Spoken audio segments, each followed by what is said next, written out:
slide board hamstring eccentrics. So I'm on the squat rack here. We have some floor sliders, and we're using the wood surface of the platform.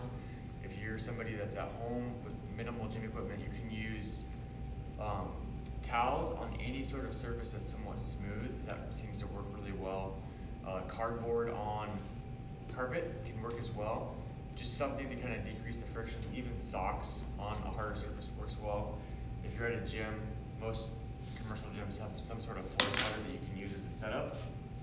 So the eccentric is essentially the muscles contracting, but it's elongating. Concentric is the muscles contracting and it's shortening. So we use this as a way to progress someone into being able to do like hamstring floor slide curls.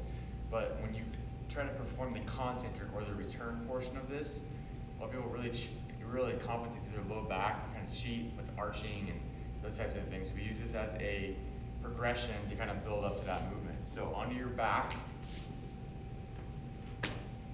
curling your heels to your butt. I'm gonna push my low back into the ground, bridge up, and keep my foot flat the entire time, and slowly lower out until my butt hits the ground.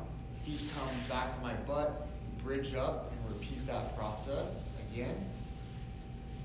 So your tempo is gonna vary depending on what is written in your programming. So if it says like a 5-second eccentric, as you lower your legs out, you're counting to 5.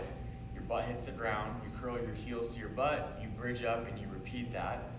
And then the other piece is you can kind of bias one side versus the other by staggering your back. So if I want to make it a little bit harder on my left side, I can stagger my left foot back relative to my right and go through the motion.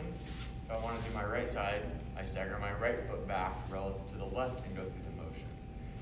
The important piece, as I mentioned earlier, is keeping your feet flat. So if you find yourself kind of going, pulling your toe up, that's a compensation pattern. It's where it puts a little bit of tension into your gastroc, because your gastroc, one of your calf muscles, crosses your ankle and your knee joint. So by keeping that foot flat, we can create more tension or more load into the hamstring group, which is the whole point of the movement.